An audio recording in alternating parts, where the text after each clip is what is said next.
I had something happen to me this weekend. In fact, happened to me on Sunday that I've been waiting for years. And that is my son called me and asked me for engineering support and advice. My son's a senior at Brighton University studying aeronautical engineering. In all of his life before, he never asked me for advice in school or engineering or anything else. So he called me up. We WhatsApped because it's a lot cheaper than doing AT&T. So we WhatsApped between England and home in Florida. And he said, "Dad, I need your help." Oh, my goodness, he needs my help. This is exciting. "All right, son, what do you need?" He says, "Well, I'm designing a Formula One race car, and my job is oil and fuel flow. And we're trying to copy a baffle to use in the oil system. And my professor said, just instead of copying all the dimensions and everything, just scan it into a PDF file and then import the PDF into SolidWorks. How do I do that?" Okay, I can't help you. I know SolidWorks. I know the guy who owns SolidWorks. I can call John and ask John to help you. So, "Oh, no, never mind. I'll figure it out myself." So that's about where some of us are with interfacing with the young people of today and coming forward and being able to help them. But this panel is going to discuss that a bit and discuss moving forward with the development of the new workforce that old people like me will end up talking to a little bit, but most of you will end up working with a lot. And our moderator is Gale Allen. Gale, you had an office in the O&C building, didn't you? Many years ago. Many years ago. Gale started her work as a manager or director of materials branch at KSC in the O&C building. She doesn't remember running into me at the Blind Man's. Oh, You don't remember that, do you? No. Anyway, so Gale is now the executive director of the American Society for Gravitational and Space Research, which is a full-time job, and as soon as she finishes with this panel, she's going to go back and get on her telephone and start managing that. The conference is next week? Next week. She's also the AAS Vice President of Education, so I get to work with her in the AAS some, and she is really moving forward with that pretty aggressively as we go on. But we're apolitical here, but we have a very political statement that we make. We make the statement of acting. We say this person had an acting position. I was reminded of it yesterday when a former acting administrator had to remember to say acting. He was an administrator for about 2 years. Gale was the acting chief scientist for NASA for 2 years. That's quite an accomplishment in itself. And when you're acting for 2 years, you're not a performer, you're not a thespian, you're not an actor. You are running the program. So, Gale Allen, thank you. Thank you. Is it on? Okay, thanks. I was looking for a green light. So thank you, Alan, for that. And yes, I've had a long and storied career, and but I ended it on such a high note as the acting chief scientist, which was an amazing opportunity. I have a great panel here. I'm not going to spend a lot of time, but what I would like to do is set the stage. Workforce, we've heard it yesterday, we heard it today, how important it is for our future workforce to be ready. And how are we going to make that happen? So a highly skilled workforce is critical to the future of the aerospace industry. Even though a recent study shows that there are an increase in engineering degrees being earned, there is also more competition for those engineering degrees, both from traditional and non-traditional, for instance, startup companies in aerospace sectors. The startups can offer a person the opportunity for getting in on the ground floor, and sometimes that is very desirable. So adding to that challenge are the changing demographics, which we've heard yesterday and earlier today, and had some questions on that. The changing demographics in the workforce of tomorrow. Many of the factors driving the recruitment, hiring, and retention with the graduating workforce are different from those from the 60s and 70s. But there is a uniqueness about the early career workforce that chooses to spend their careers exploring space. It has been mentioned several times again, and that is passion. So our big question is, how do we keep the passion going? How do we maximize it? How do we encourage it? What implementation strategies do we need to develop for training, hiring, and retaining the workforce of tomorrow? What are we going to do to prepare them as they begin their careers? And one of the things that I am passionate about is how can we get more women and minorities into the critical engineering gap disciplines of things like electrical and software engineering. It's sad to say that the percentage of women in STEM careers across private and public sectors has remained around 24% for the last decade. So with that said, we've assembled this wonderful panel of experts and to tackle some of these questions. Each panel member, I will introduce each panel member and they'll make some opening remarks, and then we'd like to open it up for Q&A so that we can really maximize on our time that we have.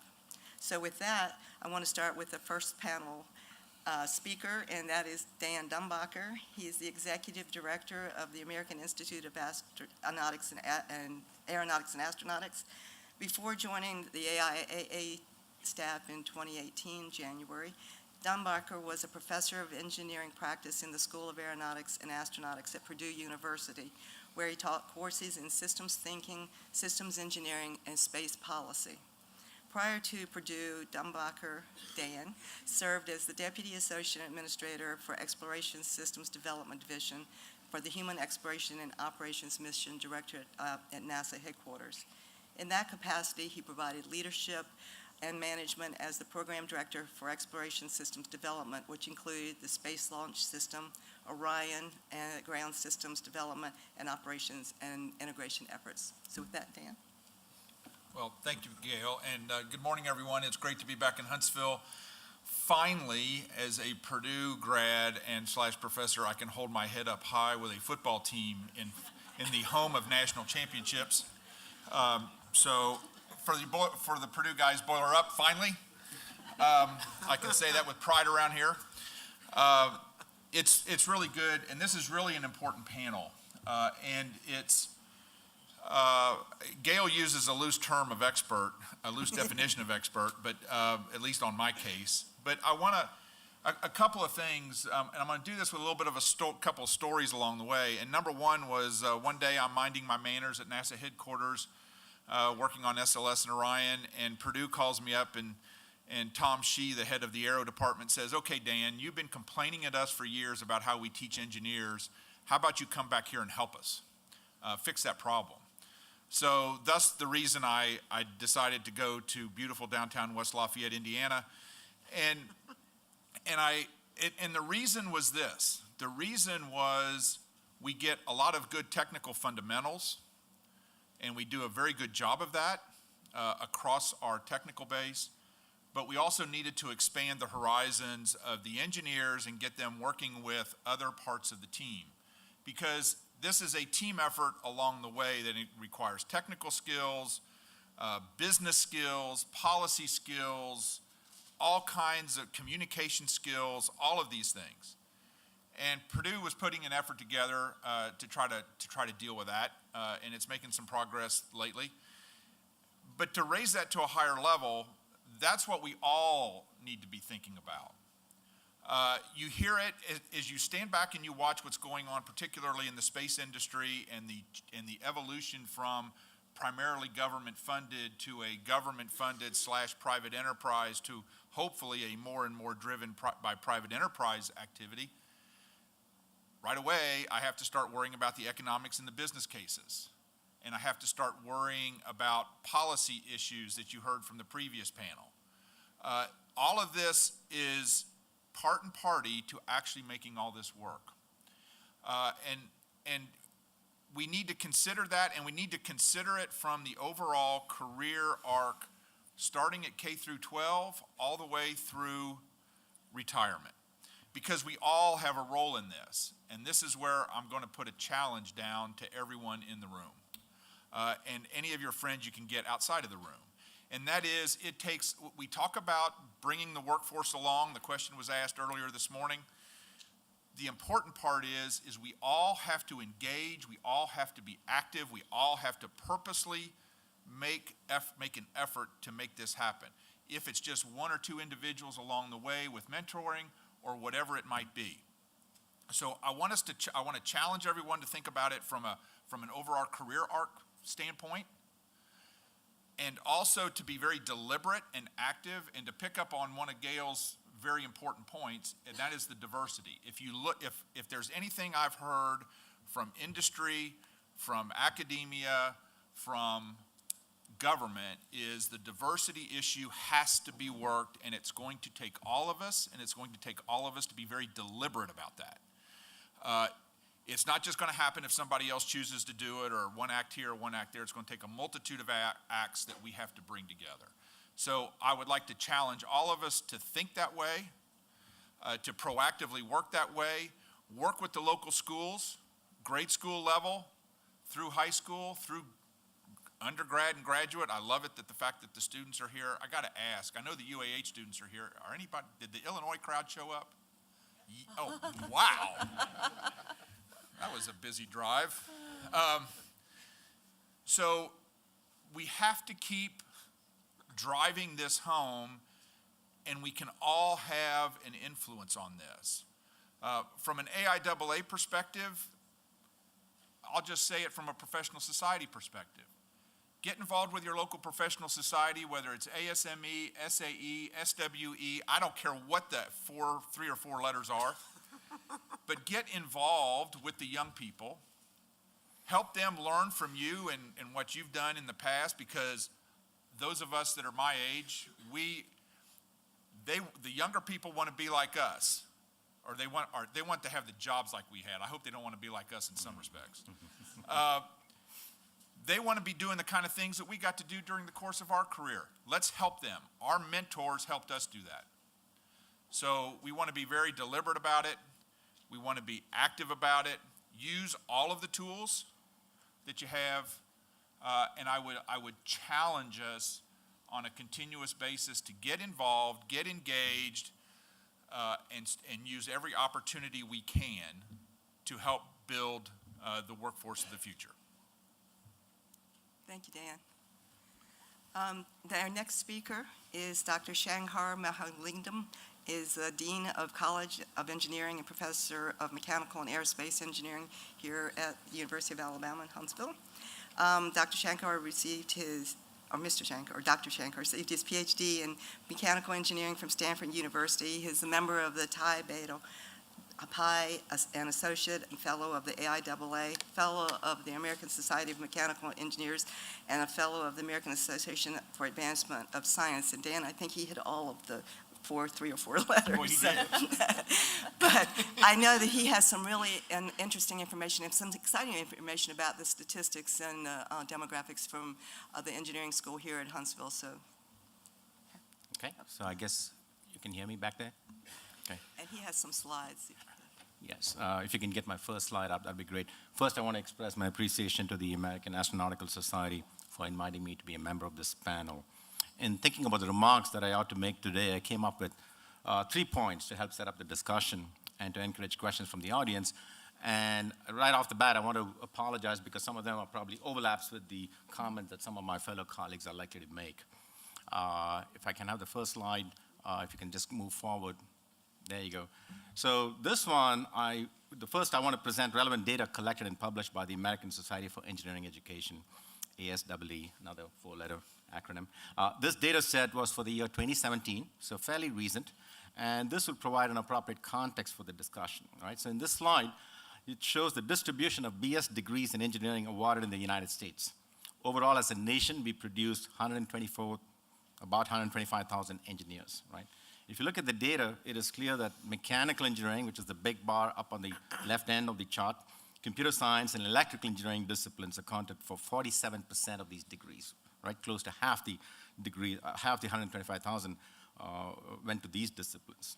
These engineers get employed in almost all industries, including, of course, the aerospace industry, okay?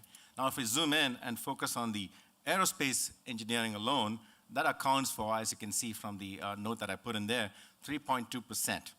The silver lining, though, is that the 4,050 BS in aerospace engineering degrees that's shown in this chart is actually the highest over the period 2008 to 2017. So that's the silver lining I'm talking about, right? Is this trend likely to continue?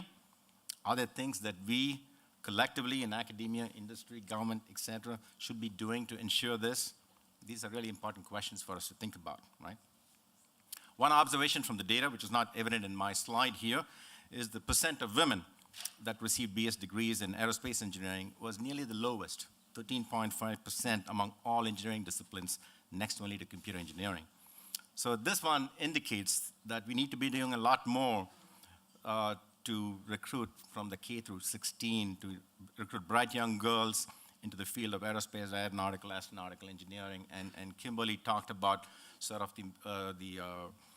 the situation she had of being awarded through the Society of Women Engineers from an astronaut, and that can only be inspirational, and that can only be transformational, right?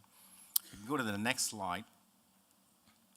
The enrollment trends are shown in this slide, right? So the enrollment trends, so out of approximately 619,000 students that are enrolled in engineering programs around the country at the undergraduate level, only slightly less than 24,000 or 3.8%, which similar percentage as the previous figure, are pursuing a degree in aerospace engineering discipline, right?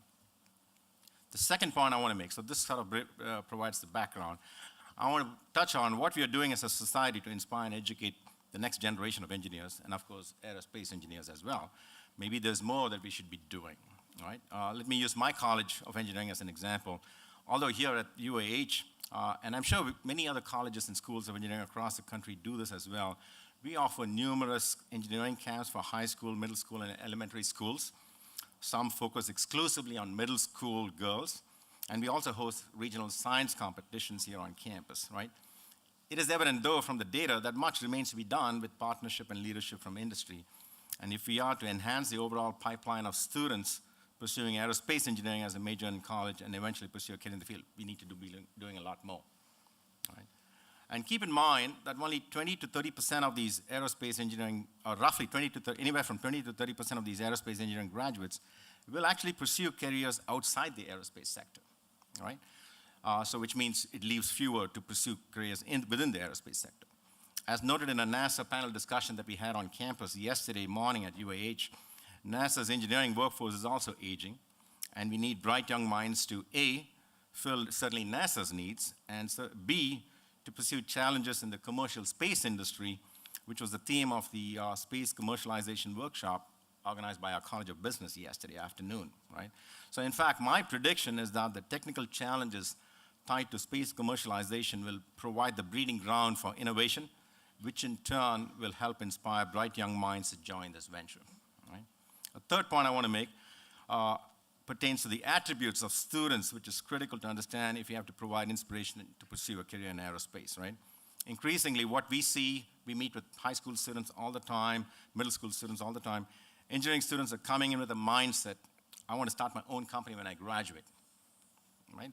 They participate in activities on campus, which will enable them to gain experience that propels them towards this goal. They are looking for socially relevant causes. They want to work hard, but in a different kind of sense, right? Freedom from what they perceive as artificial constraints. Example, commuting, living in a place they can call home, which may not be where the employer is located. Today's international engineering graduate students, for example, are motivated by the success they see in places like Silicon Valley and want to pursue the startup route, right? So this is a very different mindset from if you dial back 30 years ago. They're not afraid of failure, all right? Indeed, all the presenters yesterday in the panel talked about failure as really the pathway to advancement. If you recall, Benjamin Franklin stated, in this world, nothing can be certain except death and taxes, right? In a similar manner, in engineering, and particularly in the space commerce business, it is probably fair to state that failure is inevitable.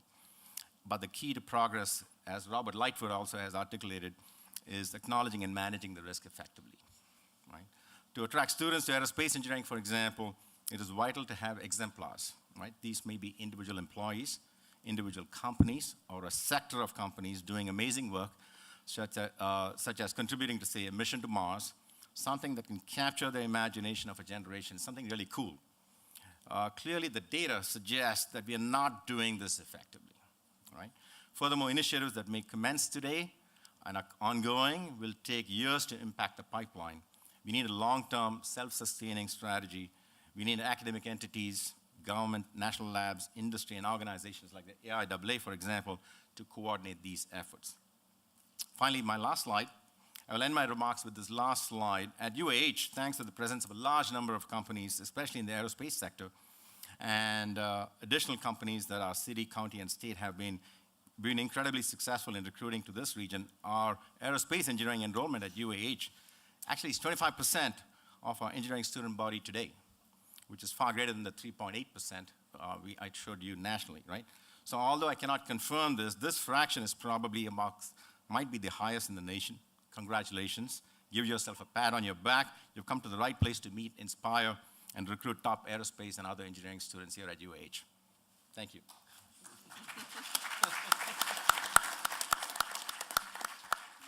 Thank you, Dr. Mahalingam. I want to switch gears. We've talked a little bit about the academics and some of the drivers and what we're trying to do there, but I'd like to switch now because both yesterday and today we heard about location as being one of the desirables for our next generation of workforce. So I would like to introduce Lucia Kapp, who is the Senior Vice President of Economic Development for the Huntsville, Madison County Chamber. She manages the business recruitment, retention, expansion programs, as well as the workforce development education programs. She started at the Chamber in 2006 as Vice President for Workforce and was responsible for leading the community's workforce recruitment efforts to support the 2005 Base Realignment and Closure BRAC, which brought 4,700 new jobs to Redstone Arsenal. So she has a wealth of knowledge on how to bring in and attract. So, thank you. And good morning. I'm grateful for the opportunity to be here. I would like to preface that the Chamber's recent work in workforce has been informed by my previous employment as a contractor to Marshall Space Flight Center and the efforts that we had around increasing aerospace workforce, in particular in the Huntsville community. And in true NASA fashion, we developed a systems model for workforce. And I have a giant, still to this day, a giant foam board of a stock and flow diagram that takes the entire process from prenatal brain development all the way through re-engaging retirees and everything in between. So we've thought about everything, and we've distilled it down into a few things that, as a Chamber of Commerce, we can do and that we commit to do for our community and for our members. Those three things are recruit for all types of positions across all levels of expertise and experience. Help our companies retain their employees, particularly the young professionals. There have been a lot of initiatives in the last decade that have been focused on making sure that when a company recruits either co-ops or interns, that they choose to take a position when they're offered it upon graduation, and that if they come here from somewhere else as a new hire, as a fresh out, that they are encouraged to stay and that they feel engaged in the community. So a lot of work has been done and has been successful. We turned a tide that through the 90s, we were losing large numbers of the 20 to 35-year-olds, and throughout the 2000s, we saw that number turn around. And then the third area is development, and this is focused at students, particularly at the middle school level, but throughout the K-12 pipeline. I had a website, if we could just pull that up, because most of our efforts are focused on this website. And a lot of what we're dealing with in workforce is very cyclical. Gale mentioned that I started at the Chamber 12 years ago, and the workforce division was started in response to the base realignment and closure. At that time, we had a very low unemployment rate here in the Huntsville area, and we were expecting nearly 5,000 jobs to move into the area, high-paying, highly skilled jobs. And our members were very concerned that these federal jobs were going to come in and raid their workforce. So we started a workforce initiative at the Chamber, and there had been other workforce activities prior to that, but this was a newly focused one. And we decided to focus all of the efforts on this website. So the smartplace.com was started. It was actually started 11 years ago on October 19th, and I remember that because my son was born 2 days later. So this indeed feels like a child to me. But it's gone through several iterations. It's evolved, and this new version was just launched. A soft launch a couple months ago, and we're still working through the beta version, but it is a comprehensive tool tool. It is the tool we use to recruit. So if you go to this site or if you go to the mobile version, you can scroll down and see a series of videos that we've made and that we've made available to our members, to our companies and partners to recruit. Those videos include ones that we made while we were recruiting companies. We developed videos when we were pursuing the Amazon headquarters project. We developed a video for Blue Origin when we were working with them to locate their site here. We have a video dedicated to the space science at Marshall Space Flight Center, trying to focus on what we do in that arena. And we have a C-suite video that we developed specifically in response to employers, our members telling us that they were having a very hard time recruiting that very senior level person from other communities. So we developed a video that helps them with that recruitment. And we have a YP video in the works coming very soon that will also be then housed on this website. The other thing this website does, you see that first image there is for an event that we just sponsored. And for those of our member companies, typically we're on the other end of that. We're asking you to sponsor us. But the Chamber has invested, and we've gotten approval from our board to launch a nearly $2 million campaign over 3 years, and that does include sponsorship of things that will get our Smart Place website in front of people that need to know about Huntsville and the opportunities here. So we did partner with the Urban Engine organization here in town to be the main stage for the NASA hackathon that just happened over the weekend. Anybody participate in that? Any of the students? It was a great event. Last year, it reached 40 million people, or 4 million people, so it was very, very successful. It was a great opportunity for us to put some investment into getting our website out there in front of people. We have a few other opportunities coming up that, again, we will be sponsoring, which is unusual for us. So the other piece to this website is a career awareness portal. So working with students to really focus on the alignment of what they're pursuing through high school and college and where our jobs are. We have data from state and federal sources. We also have data from our companies about where they're currently experiencing constriction in the workforce and where they anticipate it. So we use that information to market careers to students. So there is an entire section of this website devoted to students and their parents and their teachers.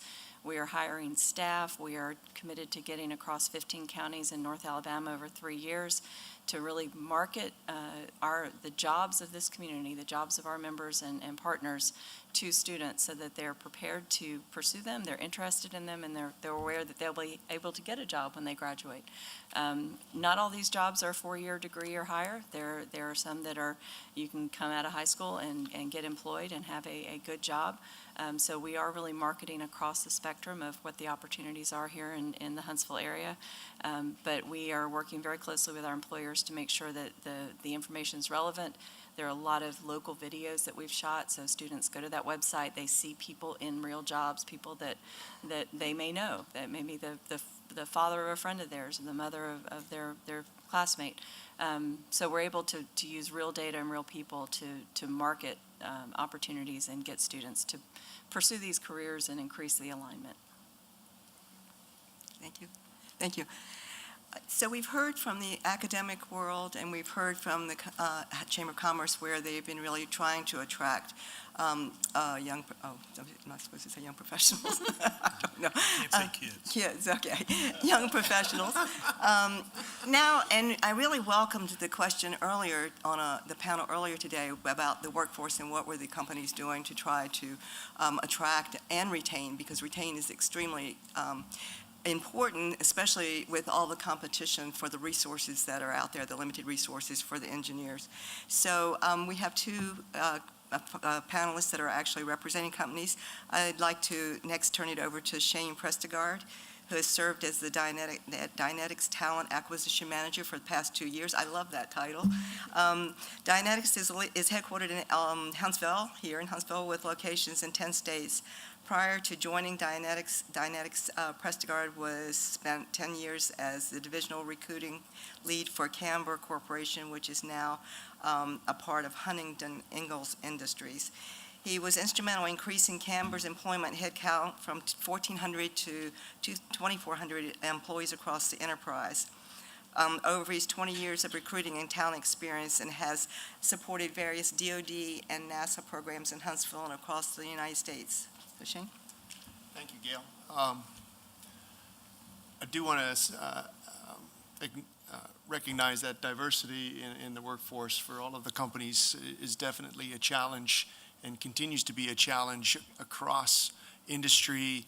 And I wish I had the secret sauce to find out how to fix that. Unfortunately, I do not. It's definitely, we are doing as much as we can from an outreach standpoint to increase our diversity of candidate pools and individuals that decide to join Dynetics. I also want to thank you to the Chamber of Commerce, because some of the things that they've done within the infrastructure of the downtown area has really been extremely helpful in attracting talent and keeping that talent here, because most of these folks that come from larger cities, they're actually communities within, or boroughs within that city. So they're used to being able to walk around the block or 2 blocks to go to the grocery store. So now we have Publix downtown and a couple of condominiums to support that functionality.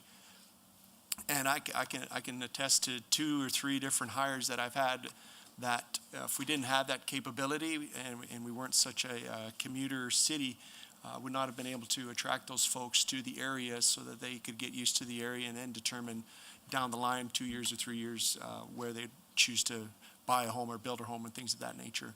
From a retention standpoint, I think the big important thing for us at Dynetics is getting those engineers tied to the folks in the machine shop that are actually building some of the pieces and components that you all are designing or looking at designing. Has been a huge factor, so that they not only can see that finished product at the end of the day versus seeing it on a computer screen over time, and sometimes these projects go 5 years or longer to produce at the end of the day, but if they can see some of the hardware that is being produced to support the space industry, I think that goes a long ways in building that relationship, and also helps the machine shop guys and the engineer, because sometimes material can't be bent beyond a certain point without it snapping regardless of the material. So it helps you all understand with those machine shop and have that relationship with those folks that are building those components for the effort. So thank you. Thank you. Thank you. And next is Mark Mozena. He is the manager of the United Launch Alliance and NASA FAA Relations Washington operations, where he handles the civil space portfolio, leads government relations with NASA, NOAA, and the FAA. Before joining ULA, Mark worked for Representative Michael Honda in Washington, D.C., and he came in as an AAAS Congressional Science and Technology Policy Fellow, and later on became the Senior Policy Advisor, where he managed the Commerce, Justice, and Science Appropriations Subcommittee for Ranking Member Honda. And he is our young professional on we wanted to at least have one person that can represent you that we're talking about. So. Am I the token? I'm the token. I'm not a good token. I don't know how young I am, but. Well, thanks for having me, Gale. It's nice to be here. So I'm Mark Mozena. I'm based in DC. I do the civil space side for ULA, United Launch Alliance up there. So NASA, White House, DOC, NOAA, DOT, FAA, those kind of relations. And I can give you the perspectives on ULA and what ULA is doing to attract the strong workforce, especially from young professionals, and what we're doing to try to keep them. I see a lot of students. Are you guys all sticking around on Friday to go to our factory here? Yeah? It's going to be great. Come in, aluminum one side, rocket the other side. It's awesome. It's going to be, yeah. That's great. And if you didn't sign up, That's also true. find a way to sneak onto the bus or something. Just security guards can't stop you. Come on. So, yeah, don't do that.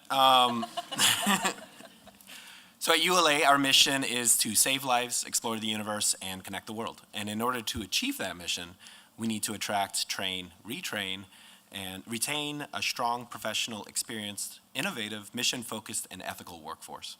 And this is the workforce that has made ULA the most reliable launch company in the world.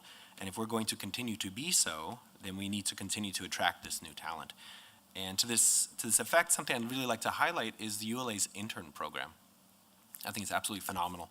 So it's very robust. And so we hire 70 to 100 interns every year, every summer, and they come from a wide variety of backgrounds. So we saw earlier about aerospace engineers, mechanical engineers, but we have interns from all different disciplines because we need people, not just engineers, to help out in the pursuit to go beyond, but we also need people who study humanities, people in human resources, God forbid, people in public relations, people in a wide array of interests.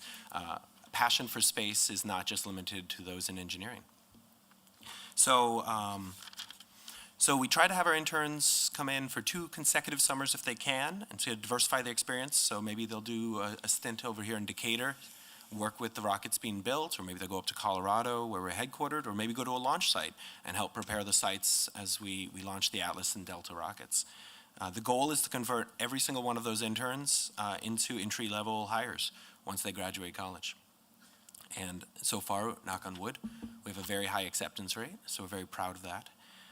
Our interns are spread throughout the company. They work on a wide variety of projects, but I wanted to highlight my favorite project is a lot of our engineer interns based in Colorado. They spend their summer building a rocket we call the Future Heavy Rocket, and it's supposed to be a sport rocket, like a small rocket.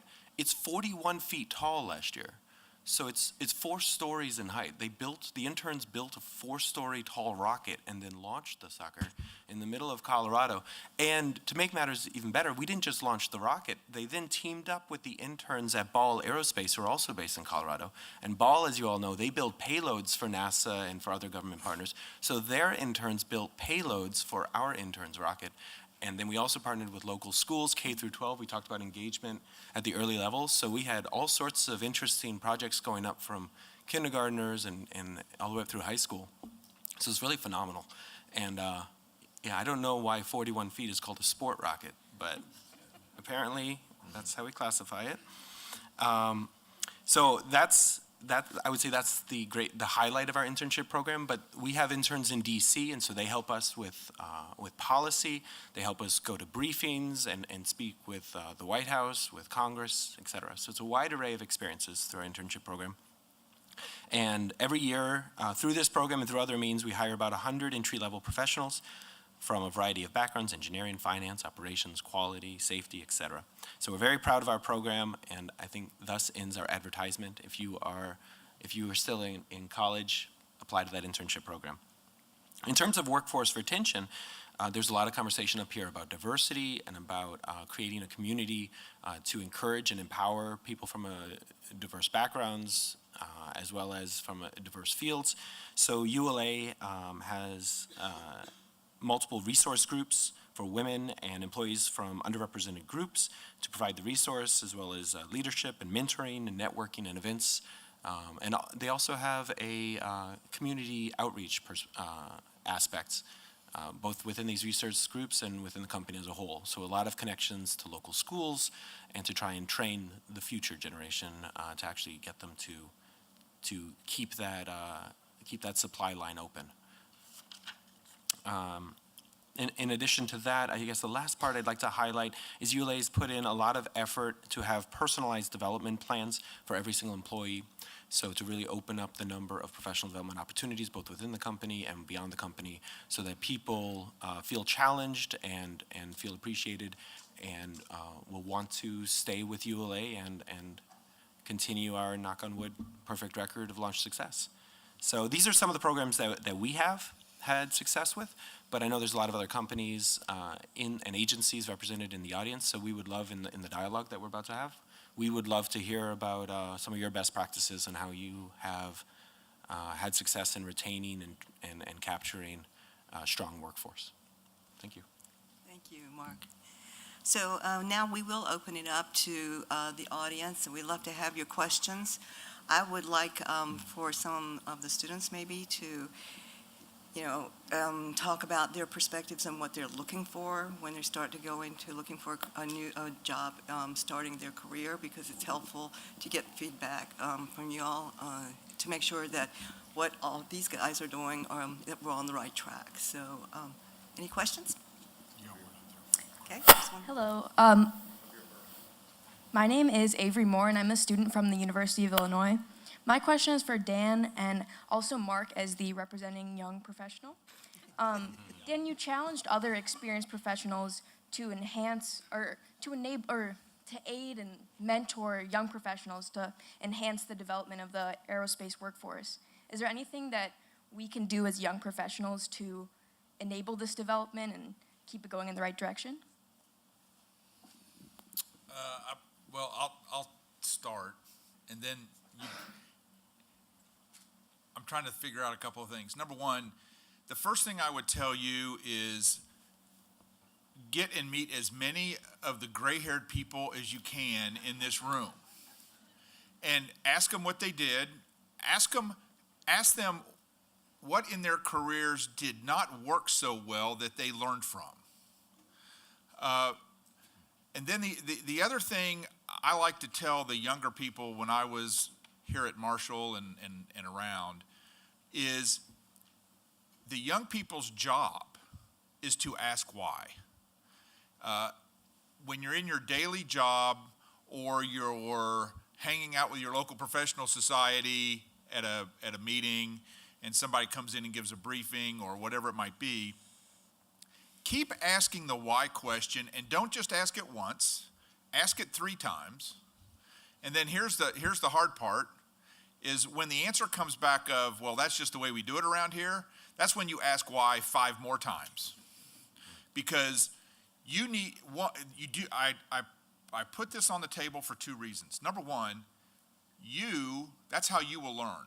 That's how the younger generation will get the valuable lessons learned from the stories that those that went ahead of you have actually experienced. I had mentors out here at Marshall that, some of them even in this room, that allowed us to ask those questions and gave us good answers so that we could be prepared for the future. The other reason this is important actually goes back to the innovation needed in today's environment, which is you're making the other side of this discussion actually think through why we did certain things the way we did it. They're having to remember it. They're having to figure out how to explain it, and you're making them actually rethink it. And you're bringing into that conversation the new tools that you picked up at the university or that you picked up just from your experience. And now we've got this snowball of a discussion that is actually helping both ways. So ask why and get out and meet as many people here as you possibly can with their experience, and just listen. They all love to tell stories. Don't let them kid you. And let them tell you their stories, and then you will learn from that. Wait a minute. So I would add to that a little, we're in a very lucky career. People in this room, no matter how old or young they are here because of a passion. They're not here to get rich. They're not here because they fell into it. They're here because they love what our community does. I mean, if you're not excited every time you go to one of these conferences by how amazing the people are there and how interesting everything they work on is, then, I mean, you're not going to be in the field very long. We have a wonderful community, and the effect of that is if you are just entering the community, I have never had anyone from an older generation not want to help me out or talk to me about career advice or offer their experiences. Everyone here, because it's a labor of passion, be aggressive, talk to people, ask for their advice. People are not going to say no. They are as excited as you are to be in our industry, and they want to help you. And so go out, find mentors. In this room, just looking around, I have formal and informal mentors all over the place. Just this is a fabulous community, and embrace it and learn from their experience. And I don't think anyone's ever going to push you away. Hi, my name is Jennifer Noble from the Aerospace Corporation. I have two quick questions. The first for the panel. We've sort of talked a little bit about, a lot about young career professionals, and also the baby boomers or the late career professionals and passing on that knowledge gap. But not a lot has been said about mid-career professionals such as myself and how to bridge that knowledge gap and help take on the knowledge from the older and more mature generations and pass that on to the newer employees. And then my second question is probably for Ms. Allen. How do you bridge the gap for women moving on beyond the glass ceiling into more managerial positions? And what can we do to help those women out? I can go first on that one.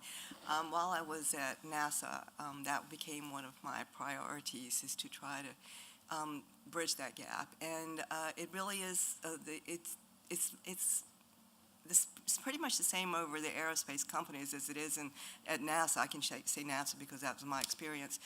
We worked on that. We created programs for training and actually even worked with employees to try to train them for interviewing, because we learned that that's one of the weakest links for women interviewing is the interview process. And so the problem with women is that we are just brutally honest of our weaknesses. And so you try to balance that out when you're answering the questions and stuff. So we did work on that quite a bit. It's going to take time, but just be recognized that I think both in the aerospace industries and with the government, there is an effort to work to improve that. You know, I think you make a good point, and I appreciate your question. It's an important stage in one's career, you know, the mid-career portion of it. And in Huntsville, living in Huntsville, I get to meet a lot of people highly successful in their organizations. And one common theme that emerges from these folks is how generous they are in giving their time, to talk to younger folks and mid-level folks. And more importantly, how generous they are in giving credit to the others for the accomplishments that they have actually accomplished, right? So that's something we talk to our students about. You know, when I talk with my undergraduate students or graduate students, is not only the importance of teamwork and everything else that goes with it, but also assigning credit. You know, I think that really elevates your position for the long term, and that's something I would recommend that, you know, people start thinking about it as they go through their career. It's not probably something that a young professional may think about at early stages of their career because it's a competitive business. But as you progress through, I think you need to look back and assign credit, because you are where you are because a lot of other people enabled you. And by giving credit, I think you're able to advance further. And I think am I on? I think to help bridge the gap, being a mentor for several folks as they come into the workforce will help pass that knowledge on, because you're at a great stage as a mid-career professional to help the younger workforce understand the business side. As Dan touched on earlier, we want to look at the whole process and all of the activities that are involved that go along with putting something into space. So I think that would be a great vehicle and a benefit to you to continue, if you're not already, a mentor to maybe not just one, but maybe 3 or 4 or 5 individuals as they come into the organization or the department or however you're structured, to help pass that knowledge on. So if I may add, and maybe take a little bit different perspective on your question, which is, from a mid-career perspective, it's actually a corollary to the ask why all the time, is that applies as you go up in any organization and through your career. Don't be bashful about taking on leadership opportunities, and frankly, taking on the hard job that needs to get done anyway, even though it's not fun, it may not be the one that gets all the press, it may not be the one that gets all the notice within the organization, but take on the jobs that are needed to be done for the mission and for the organization to be successful. And I think what happens, and yes, be a little abrasive and be a little aggressive, and that will start to send the message that as this personnel pipeline moves through the course of your career, and there's always change, I'm a firm believer there's no such thing as a permanent job, because we're all temporary. And so things will change eventually, and if you're prepared and the other people that will be making the decision of who will be taking on that next job know you're prepared and they know it by your actions, you'll be in really good place. And I'd just like to add one more thing, because it goes back to what Dan said about taking on the hard jobs. I know that during my career, I would always, I was asked to do something, I would really try really hard. And it wasn't just doing the regular jobs, but it was also when they were asked to do the stretchy jobs. So make sure that you're, as you're moving through your career, you're always doing the work and always being, responsible for that, but also look for those stretching opportunities where you really learn more as if it's just above you, where you think you can't do it, that's when you want to accept that job, and the challenge. And I will say that went all the way up to the last week I was at NASA, because my staff on my whiteboard said, just say no, because I would say yes to everything, so, but it worked, so. I'm Mitch Fletcher, Arrowhead System Engineering. I'd like to speak a little bit to the students here. You guys are in a unique position. I spent 40 years in corporate America as an engineer in aerospace. I didn't have an aerospace degree. Most of the people I work with don't. So you guys have kind of a unique experience here. When I started as a young professional, we had one of the old graybeards that two evenings a week, he would do like a mentoring class. It took a year to sign up to get into his class. There were so many people wanting to take it. I tried to set the same thing up as a chief engineer for a major corporation several years ago. Nobody wanted to come. Nobody wanted to do what was there. You guys do. So I guess what I'm suggesting is that you guys be leaders as you go out into industry. Take your comrades by the arms, the other young professionals that don't have the passion that you have, bring them into it so that you as a whole can move forward and get that kind of mentoring and passion that you guys show, but bring along your coworkers with that. Comments from the panel, please.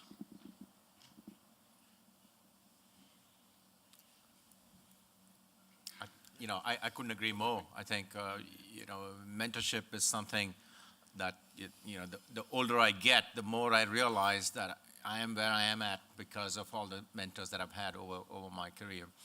And I think it's really important that you cultivate that relatively early in your career. So your point made about, try to get others along so they can do this is good, because you can make an impact if many people are involved as opposed to individuals being involved. So I completely agree with what you're trying to convey. And I would take it a step further to reach back to your high school and get involved at that level as well too, Yeah. to get the younger generation, younger than you all, obviously the kids are in middle school and what have you, get them excited about the space industry and what you're doing and how it's going to impact. I'm not going to see the Mars in my lifetime. You guys probably will. It definitely, if you have younger brothers and sisters, they're going to have a good chance at that, and get them to realize that vision and to appreciate it. What, as we all said earlier, the graybeards, they got to see someone go to the moon. There's 30 years or 40 years in between since something of that magnitude has impacted everybody on the planet. And if I may, we've talked about mentorship, but I also want to add that mentorship comes in different forms. It comes in the form of sitting down and having a conversation and a very personal kind of relationship. It also comes in the form that can be extremely painful. And I will just tell a story, and I will throw names in here because some of you in the room know the names, but if any of you remember a guy by the name of Otto Getz, there were some chuckles. I suspected that. Otto had an interesting way of mentoring people, and he made it sure you learned the lesson. And one day, it was a particularly rough day, he had asked myself and a couple others, and I'll keep those names out of it, I'll tell it all myself. We didn't do exactly the kind of job we should have done, and we didn't ask the kind of questions we should have asked, and we didn't think it through as well as we should have. And when we got into Otto and we did the presentation, he let us know in only Otto form about how we missed the mark and how we did not make it to expectations. So a couple of us are walking out of the room and we're really down and we're dejected and we're actually mad because we thought we'd done a pretty decent job. Naomi, his secretary, closes his door, pulls the two of us aside, and she says, "You know what was going on in that room, don't you? You guys just got trained. So get over yourselves and go back and come back and do a better job." Now, we don't typically, when we talk about mentorship, we talk about it in terms of sitting down and talking. And that there's also an element of this that held to expectations and having high expectations is also a form of mentorship in order to get us to the level of excellence that is needed in this profession that we all love. And so I just offer that up. So when you guys get the nasty bad day and your boss gives you a bad time and you think it was bad, you may have been getting taught something. Yes, good afternoon, Deborah Cromas. I wanted just to add on to what Dan said to the young lady who asked the first question. And that's not only don't be afraid to ask why, but don't be afraid to raise concerns, because it is our voice that is going to help make sure these programs are a success. And I look at Dan, probably 12 years ago, I had some concerns on a program that were elevated to eventually Dan's board, and they were listened to very thoughtfully. And so I encourage you to not be afraid to ask the hard questions, because that is our job as engineers. Hi, I'm Quinn Kupek, University of Maryland. So I'm involved with our AIAA student chapter there, and we have a fantastic membership for students, but we have a lot of trouble getting them involved with national AIAA because they don't necessarily see the merits of it. Unfortunately, a lot of them aren't able to go to conferences or other events that these professional societies put on. And so to them, the $25 that they would spend as students to be involved in AIAA National and then transitioning into the hundreds of dollars for a professional membership, they simply can't justify it because they don't see any sort of merit coming out of it. So I guess my question to the panel, and maybe Mr. Dumbacher specifically as AIAA, how do we get these students involved in the national versions of their professional societies rather than just our student chapters so that they stay with it once they join the workforce? Okay, so that's actually a very good question, and we have, I'm glad you brought that up, because this is a challenge that we have been thinking through about how we address. It gets down to what's the value statement, as you point out. When I get asked this question, and I'll use the University of Maryland as an example, actually when I get asked this question at Purdue, it's actually a little bit harder to answer because they're physically removed from an aerospace community in a sense. But University of Maryland with the National Capital Section, we're actually working on encouraging the local sections to get engaged with the student branches. I've been chastised because I keep using the wrong terms. The student branches and getting the local sections together. We are also working on getting the technical committees that are and the membership that's in local areas to go work with the student branches, to go work with the local sections. Why is that? Because we're trying to get to the value proposition that says the networking that comes out of that, the awareness, the mentoring that we're talking about, the lessons learned that comes out of that now is directly connected to the student branches, and you get the value out of that. The AIAA section or student branch here at UAH, look at the community they get to work with. And they get to work with one of the best local sections, and I'm not just saying that because I'm here. They get to work with one of the best local sections in all of AIAA right here in Huntsville. So I would say be proactive about going and getting with the National Capital Section, and I'll make sure Marty Frederick and Dave Brandt come talk to you. But we need those connections because that's where the value comes in this, and that's the purpose behind AIAA, is to help bring you guys into the community, help build up your capabilities so that there's the future. And then I can point to Aerospace America, and I can point to Daily Launch, and I can point to these other things that are benefits of being a member. But once you get into that community and then you start going into the conferences and the forums and the student conferences, it becomes the networking and it becomes the professional development that comes out of that. That's what we want to try to facilitate. So, message received, and it's a very valuable message, and you're not the first one or the last one to tell us this, and we are very proactively working on it. You know, let me add, I think Dan talked about UAH and our ARAA chapter, and we are really, really fortunate where we are located with a number of aerospace companies and professionals actively engaged in the community. And so, in fact, we don't have that problem that you're describing over here, and I'm actually a little surprised that that is the case in Maryland. I can understand in the case of West Lafayette, maybe it's more difficult. So it seems like, I think if you can make the right connections, you can probably, light the spark to keep that relationship going. And once that relationship is going, I can't tell you enough about the benefits for the students in terms of networking, job opportunities that come up. It's just incredible. So follow Dan's advice. And I haven't even talked about the idea, and this is a plug for my company members as well, is that if you do come to the conferences, we are having great success with Meet the Employer events that then turn into internship offers, job offers, and I have watched companies after a couple of conversations on the Sunday night before a conference, and by the time that student leaves at the end of the conference, they have a job offer in hand. So, again, but it comes from the relationships that get built through the process. Also talk to your Dean of Engineering as well. He'll be happy to support that. I know Daryl Pines quite well, so I'm pretty sure he'll be happy to do it. I'll call Daryl too if you, we can get both of them. He'll get 2 calls. Let's not forget that the ARAA chapter locally is having a young professional symposium that starts tomorrow. So if you want to be involved in that, check with me after this or check with Dan. I'm sure he has all the data. Yeah. Next gen. Thanks, Chris. Sorry, Dale Thomas corrected me. It's next gen. Next gen. Thank you, Dale.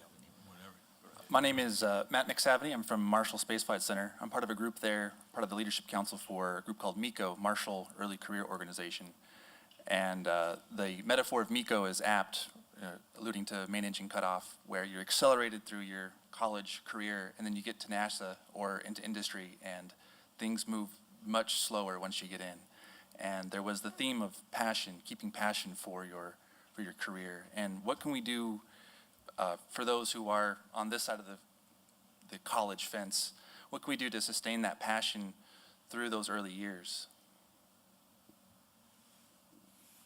Well, as I said earlier, I think being able to see the hardware and being able to touch it and talk to the machinist and work through some of the struggles that they went through in putting together whatever that component had to be, and what were their trials and tribulations of getting it to work, and how did they interact with those engineers to get it to fit the right way, get the right tolerances, things of that nature, I think would be an added benefit, because again, I mean, if I see something on the screen, it's like, okay, I read it, but it doesn't really sink in. That's just how I'm wired. But if I can see my car engine motor, I can kind of figure it out a little bit easier, kind of thing. And that's, I think, a great way, or a way, if you will, to sustain that passion, and if at all possible, go see a flight launch of some sort, or I'd even back it up a step. I think UAH last year, we had the symposium here, and they went out to a field and launched some rockets to see that excitement of the young students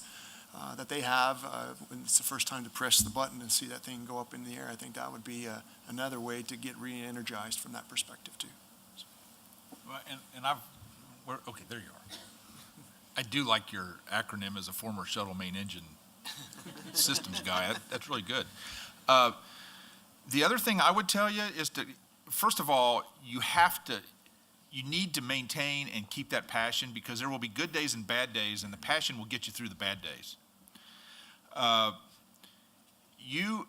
The other thing is, and this is a tool I used to use, and I fell into this by pure luck, was talking to people outside of our industry, and then you start to see the enthusiasm in them, and then you realize how good you have it. And that starts to build the passion. The other thing I used to do, and I even did it a week or so ago, was go watch what's out in. I used to go watch the movies over here at the Space and Rocket Center when I was in a particularly bad mood, go over there and get re-energized. First man, use that to get re-energized. Use that kind of thing to get you, to keep you going. It's just a great, anything to keep the passion going, because it's the passion that carries you through, and you need to maintain it, and your attention to it is very appropriate. Just add a little bit. I'm very fortunate in that regard. I work for a rocket company, so there's never that many weeks in between where I can get low, because you immediately shoot right back up the second you see a rocket fly. So that's some great medicine for all ailments, is watching rockets fly. In addition, I gotta say, I get a lot of recharge out of working with students. So working with, doing star parties out in public. I'm an astronomer by training, so star parties are kind of my MO. Watching kids look through a telescope for the first time and seeing the moons of Jupiter, it's a pretty big kick, or the rings of Saturn. That really can build the excitement in me myself. So. Yeah, I think engaging directly with the students, I can't tell you how significant that is for our students, keeping their motivation level high while they're trying to go through college, whether they're paying for it themselves, or it is tough in this day and age. So anything that you can do to reach out to them would be terrific. You know, Jan Davis sitting right behind you, for instance, she comes regularly to, at the drop of a hat, if a student organization talks to her, she's generous with her time and takes it upon herself to come and impact our students. And I can't tell you enough about how, you know, her, just her presence has impacted many of our former students who are now graduates. Yeah, I just want to expand on what Shane and Mark said in answer to that question, that, and take it a little farther, that it's not just seeing the launch or seeing the test or seeing the rollout to the launch pad. It's knowing that you designed a piece of hardware that's on that flight, or is on that test stand, or is on that launch pad. You know, when I hear about people leaving NASA to go work out in industry, the reason they leave is because that industrial company is giving them a chance to work on hardware that's really going to fly. That is the thing, hardware or software, if that's what you do. You know, being on the vehicle, being on the launch pad, being on the test stand, that is the thing that keeps your passion invigorated over and over again. And if you guys have any more comments about that, I'd love to hear it. No, hardware works. I will say this, one thing I learned when I moved from Marshall up to NASA headquarters is the value of being able to go out and see the hardware, even if you don't have a direct touch hardware job, but being able to go out into the lab or go out into the test area or go out whatever, go down to the payload operation control center, whatever it might be. Just being able to get close to that real work was extremely valuable. And it just means that, you know, sometimes you might have to get on an airplane to go do that, or you have to get in a car, but it's still worth doing. And reflect on what Danny just said. And for those of you that are students and those of you that are early in your career, even midterm in your career, go and touch the hardware. Find a way to touch the hardware, whether it be a rocket engine, an avionics box, a sensor. Touch the hardware. We are. I told you about my son who's in school in England. 3/4 of the people in his class have never held a wrench. He has a great advantage over them because he ran a motorcycle shop. ESA has created a training course for astronauts, for ESA astronauts, to teach them how to use wrenches, drills, hammers, because 90% of them have never touched hardware before. If you go and touch hardware, handle it, move it, work on it, you'll be to a great advantage as you move forward. Now we have a question. Just one small add. If you're going on our tour on Friday, please do not physically touch the hardware. Why not? But I agree with everything else. Thank you very much for taking the time to discuss this. I've found myself over the past couple of years getting involved with the Space Generation Advisory Council and have found it extremely beneficial to have, tabletop conversations with leaders in industry. And recently we've started providing input into industry with discussions with the user advisory group, et cetera. And this has been extremely valuable. I'm curious how you see that trend continuing and what other opportunities you see just to continue that value proposition. Are you specifically referring to the SGAC or? SGAC included with other organizations as well, so not only specific to SGAC, but including. Well, I think the SGAC is actually is a really good model of opportunities because it actually brings together students and young professionals. It crosses that bridge. It's not one or the other.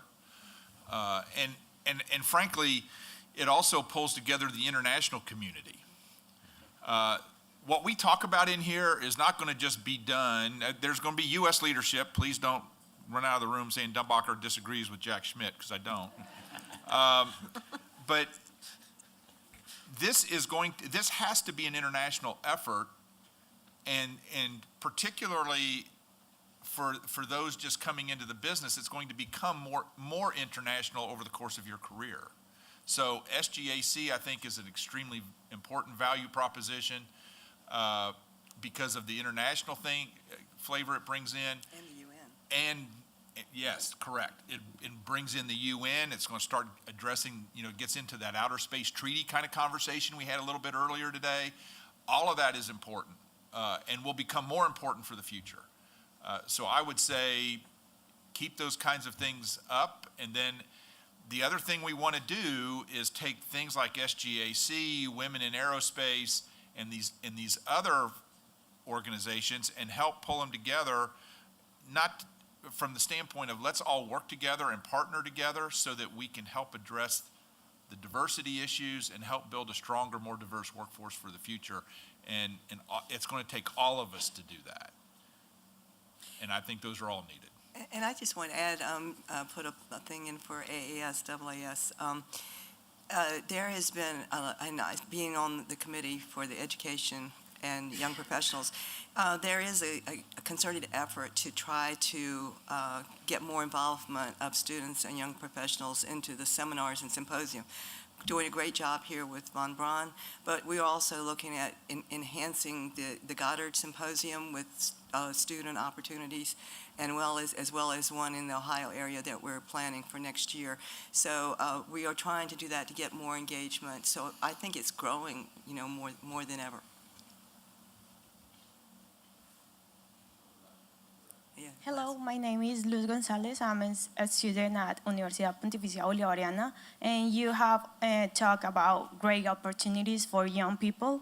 However, what are the opportunities for international or abroad students? I think there's a tremendous amount of opportunity for anybody, regardless if where they nationality or where they come from and what country they come from and things like that, in the space industry specifically, because the more different perspectives you have from your life that you can bring to the table that could lead to a different solution, that's going to make everybody better in the long run.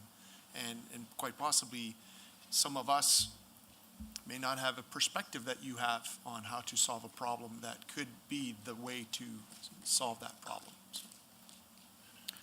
I couldn't agree more. I think the opportunities are just tremendous out in the United States and across all industry.